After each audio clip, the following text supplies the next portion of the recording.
nga supercharger bafuna akawuka leero, he can take like 6 months without falling sick. Kitegeeza ki? Without ARVs, what does that mean? The immune system is doing what? Is fighting on its own. Tulifena.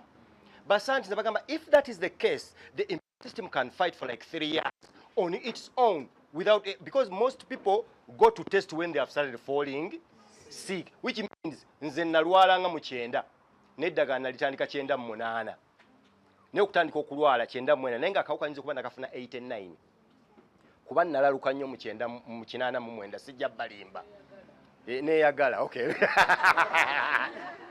neyagala nnyo mu 8 mu 9 awo tuvudde mu ebonizi tukoze emitozi ey'omugenzi Kawuma Lukatumba nvudde mu emitozi nkoze embasozi gwe dino kye kitegeeza okuba nga ine emyaka 17 naye nga buli wiiki ofuna obukadde 7 ze sente zinalinga nfuna mu shows na muki ngate nonkola ku ma radio bwenzya mu ekitundu oba oli awo UTL ne kuyita ne kuwaye 15 obulamu obwo ate ng'oli handsome. Do you know what it means?